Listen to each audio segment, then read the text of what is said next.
भाजपच्या नेतृत्वाला दिवसाला 3-3 सभा घ्याव्या लागत आहेत. गद्दारांची एकही जागा निवडून येणार नाही. बेरोजगाराविषयी काल गरिबाच्या घरातील मुलगा डॉक्टर व्हावा अशी भूमिका पंतप्रधान यांनी मांडली. याच पंतप्रधानांनी 2016ला हर घर छतची घोषणा केली होती. ती पूर्ण होऊ शकलेली नाहीये. सोलापूरमध्ये विडी कामगारांना चावी देण्याचे काम 2 महिन्यापूर्वी झाले होते. म्हणाले तिथे ब्लॅक लिस्टेड कंपनी काम करते. तिला संरक्षण देण्याचे काम भाजप करत आहे. कुणाला किती जागा यावर निर्णय होत नाही. फुटीर राष्ट्रवादीला 4 व फुटीर शिवसेनेला उमेदवार ठरवता येत नाही. ज्या प्रमोद महाजनांनी भाजपचा पाया रचला त्यांच्या मुलीचे तिकीट कापले आणि एका वकिलाला तिकीट दिले. कुठे नेऊन ठेवला महाराष्ट्र? त्यांचे आधीचे खासदार अकार्यक्षम होते हे स्पष्ट होते. प्रमोद महाजनांच्या वारसा चालवणाऱ्या मुलीला नाकारले, मात्र बाहेरून आलेल्यांना तिकीट दिले आहे. मिरच्या झोंबत आहेत म्हणून तुम्ही बोलता. ठाकरे यांच्या मागे जनतेची मोठी लाट आहे. मोदी, शहा, फडणवीस यांनी तुमचे तिकीट होऊ दिलं नाही. पक्षफोडे फडणवीस यांच्यावर टीका नाही तर पूजा करायची का? दिवसाढवळ्या भाजप लोकशाहीचा खून करत आहेत. सुरत, इंदोर या लोकांना मतदान करता येईल का? यांना लोकशाही निवडणूक नको आहे. यांना पैसा सत्ता वापर करून भाजप घटना बदलायला निघाले आहे. 2014ला कोणी तोडली होती ती? कोणता पुत्रमोह होता? कोणती महत्वाकांक्षा होती 2014ला? तुम्हाला तर वाटत होतं मोदी लाट आहे, आता शिवसेना प्रमुख नाही, शिवसेना संपवा. पण एकट्या उद्धवजींच्या बळावर सुद्धा त्यास 65 जागा उद्धवजींनी निवडून आणल्या होत्या. आणि आता हे सत्ता काय तुम्हालाच पाहिजे, आम्हाला नाही पाहिजे का? सत्ता काय तुमच्यासाठी निर्माण झाली, आमच्यासाठी नाही का? आणि म्हणून मला असं वाटतं पुत्रमोह वगैरे तुमचे अनेक नेत्यांचे नाव सांगेल मी. कालच पुत्रमोह तुम्ही बघितला, देवगौडाचा पुत्रमोह, त्याच्या प्रचार तुम्ही गेले होते 14 आता 2-4 दिवसापूर्वी. देवेगौडा देशाचे माजी पंतप्रधान, त्यांचा पुत्रमोह जरा बघा. त्यांचा मुलगा, त्यांचा नातू, त्यांचा पुतण्या, हे काय यांच्या प्रचार तुम्ही जाता, त्यांच्या काय व्हिडिओ बाहेर आले जरा बघा. फक्त स्वतःकडे आरसा, जरा स्वतःच्या आरशात स्वतः बघा. अमित शहाचा पोरगा जय शहा कशासाठी क्रिकेट बोर्डाचा अध्यक्ष? तो काय क्रिकेटर आहे का? बॅट घेतली कधी हातात? चेंडू घेतला कधी हातात? क्रिकेट बोर्डाचा चेअरमन, जरा सांगा. कारण या सगळ्या गोष्टी आहे. आमचे इथं रावसाहेब दानवेचे मूळ संतोष दानवे काय मोठं राजकारणी होतं का? दिलंच ना. अनेक लोक, गोपीनाथ मुंडेची मुलगी पंकजा मुंडे, हे तुमचं काय? हे चालतं. विखेचा मुलगा विखे चालू आहे, हे चालतं. राजनाथ सिंहचा मुलगा चालतो, सोनसिंहचा मुलगा चालतो. आणि म्हणून मला असं वाटतं आम्हाला पुत्रमोह शिकवू नये. कित्येक लोकांचे, आता आमच्या इथं फुंडकरांचा मुलगा उमेदवार आहे, उमेदवार आमदार होता. ते दुसरे कोण मला वाटतं धोत्रे, त्यांचा मुलगा आहे. काय काम होतं त्याचं? त्याला उमेदवार दिलीच ना तुम्ही. पुत्रमोह शिवसेनेला शिकवण्याची गरज नाही. शिवसेना एक विचारानं चालणारी, प्रबोधनकारांचा विचार, शिवसेना प्रमुखाचा एक ज्वलंत विचार, धगधगता विचार घेऊन चालणारी शिवसेना. अशी कोणत्या मोहाला जर बळी पडली असती ना तर शिवसेनेने सत्ता सोडलीच नसती, काही कॉम्प्रोमाइज केलं असतं. दररोज 3-3 सभा घ्याव्या लागतात आणि एक कलमी कार्यक्रम, उद्धवजी ठाकरे साहेबांवर टीका करणं.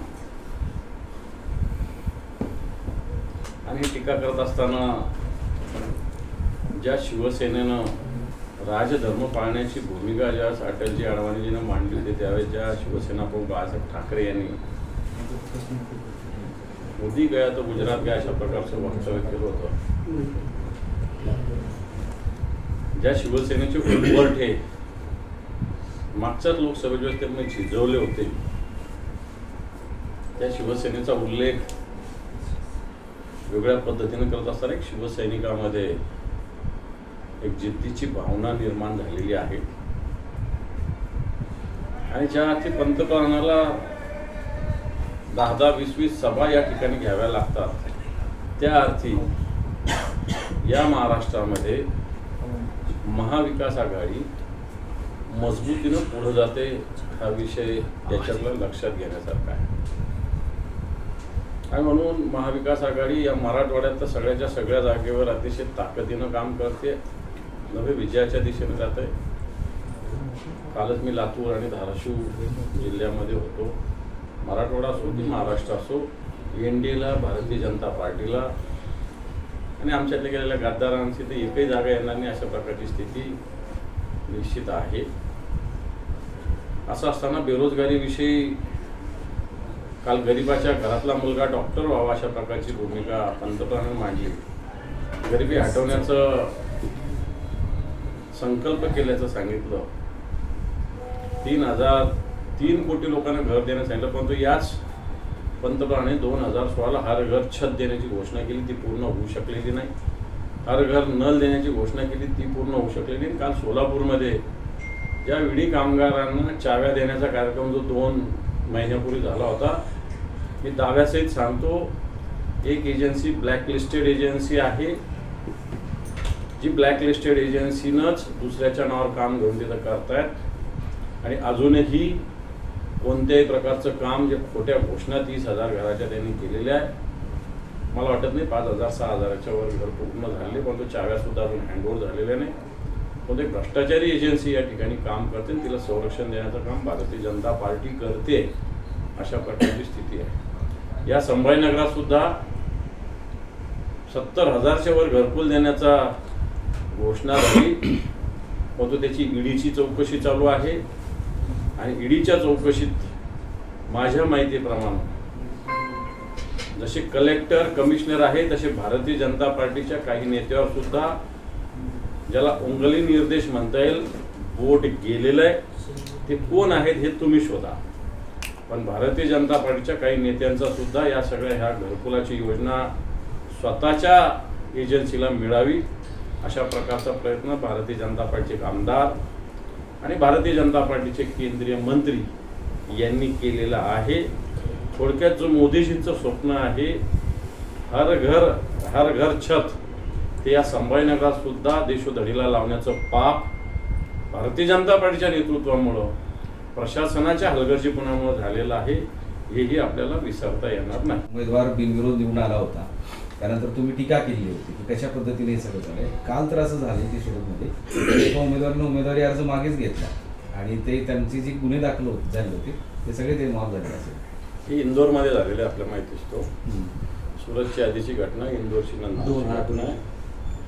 आणि अशा पद्धतीनं लोकशाहीचा खून दिवसाढवळ्या भारतीय जनता पार्टी करते. तिथले नेते सत्ता पैसा याचा दुरुपयोग करते. आज मला सांगा, सुरत आणि इंदोरच्या लोकांना मतदान करायला जाता येणार आहे का? आम्ही म्हणतो नाही, घटना बदलण्याचं यांचं षडयंत्र, यांना निवडणूकच लागत नाहीये. लोकांना असं ब्लॅकमेलिंग करायचं, लोकांवर गुन्हे दाखल करायचे, लोकांना धमक्या द्यायच्या, निवडणूक स्वतः. मग काय हिटलरच्या नीतीमध्ये, पुतीनच्या नीतीमध्ये, यांच्या नीतीमध्ये काय फरक आहे? म्हणून आम्ही जे म्हणतो, यांना घटनाच नकोय, यांना निवडणुकाच नकोय. होऊ द्यायच्या ना निवडणुका. तुम्ही जिंकणार ना, तुम्ही 400 पार करणार ना, मग कशाला घाबरता निवडणुका व्हायला? तुम्हाला का अशा पद्धतीने करावं लागतं? याचाच अर्थ स्पष्ट आहे. पैसा, सत्ता याचा वापर करून घटना बदलण्यासाठी भारतीय जनता पार्टी निघाली. याचं हे इंदोर आणि सुरत ती आत्मा का म्हटले मला माहिती नाही. आताच मी अजितदादा पण बोलले की ते का बोलले मी विचारणार आहे. ते अजितदादांना बोलले का पवारसाहेबांना बोलले मला माहिती नाही. परंतु अशा पद्धतीनं काहीतरी बोलून एक संभ्रम निर्माण करणं हे त्यांचं षडयंत्र दिसतंय. भटकती आत्मा ते कोणाला बोलले त्यांनाच माहिती, त्यांनाच विचारा. एक उत्तर मुंबईमध्ये काही काँग्रेसचे लोक नाराज आहेत, कारण तिथल्या लोकांचं असं म्हणणं आहे की शिवसेनेच्या दबावाखाली काँग्रेस काम करते. उत्तर मुंबईमध्ये काय काँग्रेसला जागा सुटलेली, काँग्रेसला अजून उमेदवार भेटलेला नाही तिथे. आमच्या घोसाळकरांना त्यांनी मागे लागले होते लढा म्हणून. ज्याच्या त्याच्या पक्षाचं ज्यांनी त्यांनी काम करायचं आहे. जिल्हा शिवसेना बोरिली जी आहे त्यांनी पत्रकार परिषद सांगितलं की सगळं शिवसेनेच्या दबावाखाली. मुंबईमध्ये शिवसेनेची ताकद आहे, शिवसेनेशिवाय काही हलू शकत नाही. वाटतंय काँग्रेसलाही चांगल्या पद्धतीनं माहिती. आता सध्या इथे प्रचार जोरात सुरू आहे आणि पुन्हा इथं तुमच्या हिंदुत्वावर आणि शिवसेनेच्या उद्धव ठाकरे गटाच्या शिवसेनेच्या हिंदुत्वावर प्रश्नाचे निवड केली जाते.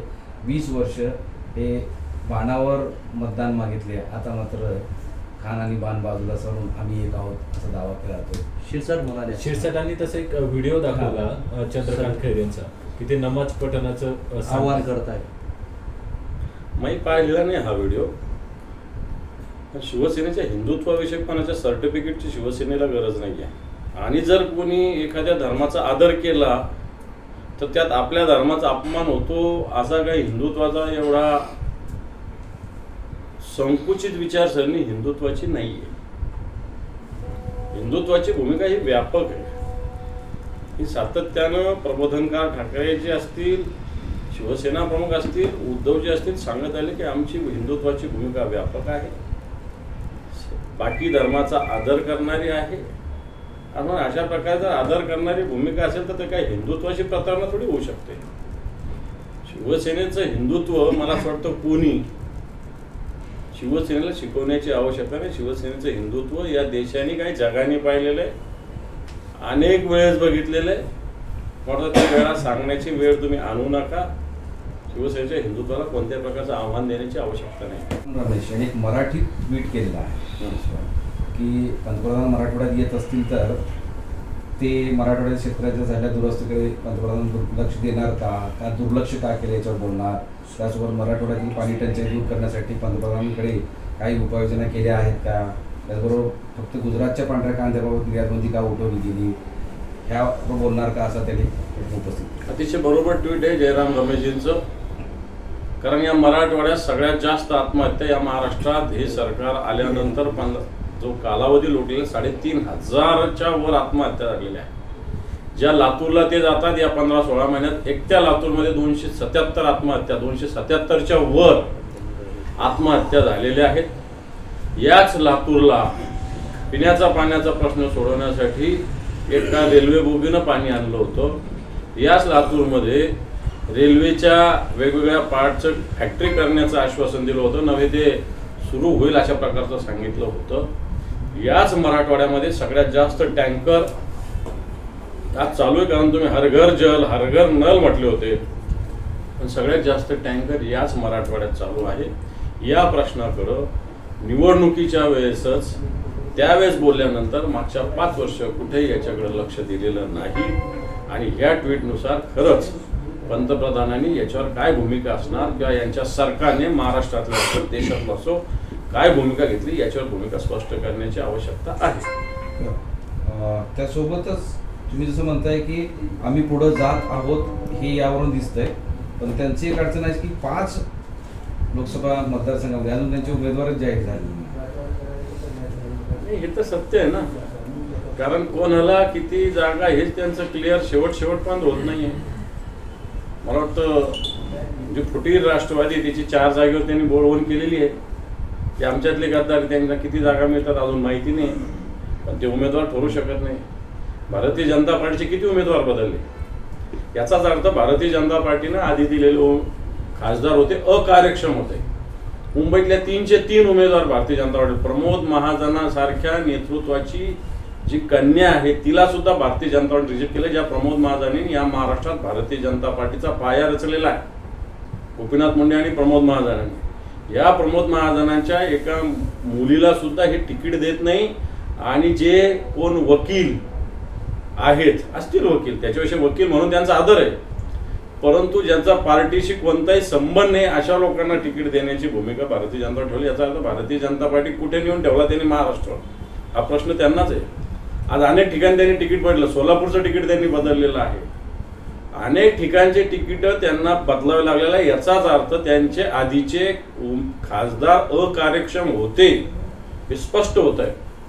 आणि म्हणून आज बऱ्याच ठिकाणी ते उमेदवार सुद्धा ठरवू शकत नाही अशा प्रकारची स्थिती अनेक ठिकाणी. मुंबईचे तर 3च्या 3 बदललेले त्यांनी, आज सोलापूरचा उमेदवार त्यांनी बदललेला आहे. असे अनेक उमेदवार त्यांना बदलावे लागलेले आहेत. याचाच अर्थ त्यांच्या आधीचे खासदार हे अकार्यक्षम होते. हे होत असताना प्रमोद महाजनांसारख्या नेतृत्वाचा वारसा चालवणाऱ्या त्यांच्या कन्येला सुद्धा भारतीय जनता पार्टीने रिजेक्ट केलेलं आहे. आज हे जे लोक आलेले ज्यांचा या विचाराशी संबंध नाही अशा लोकांना भारतीय जनता पार्टी तिकीट देते, हेही मला वाटतं महाराष्ट्रातील भारतीय जनता पार्टीच्या निष्ठावान कार्यकर्त्यांनी बघितलं पाहिजे. ठाकरे म्हणजे महानालायक असा उल्लेख केला आहे. उद्धव ठाकरेंचा वाचावताना काही थांबायचं नाव घेत नाही असं त्यांनी टीका केली. कसं आहे, मिरच्या झोमतायत ना उद्धव ठाकरे साहेब जे बोलतात त्याच्या मिरच्या झोमतात, मिरच्या. आणि त्याच्यामुळे तुम्ही असं बोलणार, आम्ही नाही बोलणार, पण मिरच्या झोमतायत. उद्धवजींच्या मागे जे जनतेची जी एक सहानुभूतीची मिळेल, जनतेच्या पाठिंब्याची जी एक मोठी ताकद उभी राहिली या महाराष्ट्रामध्ये, म्हणून अशा पद्धतीनं खालच्या स्तरावर भारतीय जनता पार्टीच्या प्रदेशाच्या अध्यक्षांना टीका करावी लागते. परंतु मला असं वाटतं त्यांनी रोज टीका करावी. निंदकाचे घर असावे शेजारी असं म्हणतात, त्यांनी रोज निंदा करत राहावी. आम्हाला त्याचा फायदा होईल, तोटा होणार नाही. ते असंही म्हणतात की तुम्ही मोदीजी आणि देवेंद्रजीबद्दल किती वायफळ बडबड करा, 4 जून रोजी जनता तुम्हाला तोंड दाखवायलाही जागा ठेवणार नाही. याच देवेंद्रजींनी तुमचं तिकीट सुद्धा होऊ दिलं नव्हतं मागच्या वर्षी. याच मोदी अमित शहानी तुमचं तिकीट विधानसभेचं तुम्ही कॅबिनेट मंत्री असताना होऊ दिलं नव्हतं. मग हे विसरले का तुम्ही? त्यामुळं जर अशा पद्धतीनं घर फोडणारे फडणवीस असतील, पक्ष फोडणारे पक्ष फोडे फडणवीस असतील, त्यांच्यावर टीका करायला काय प्रॉब्लेम? त्याच्या काय अर्ध्या बोलायचं का आम्ही? भाजपच्या लोकांना असं वाटतं की ते आम्हाला निवडून येऊ असं मला वाटतं. बघा तुम्ही घरी बघा. तुम्हाला सपोर्ट नाही करत का नाही? सामान्य लागत अशा लोकांचा. काल भाजपच्या प्रेस कॉन्फरन्स मध्ये असं म्हणजे अतुल सर होते, त्यांनी म्हणलं की आमची टक्कर भिडंत खेरेची नाहीये, डायरेक्ट MIM ची. ठीक आहे ना, कोणा कोणाची होती बघू ना, घोडा मैदान जवळ आहे ना.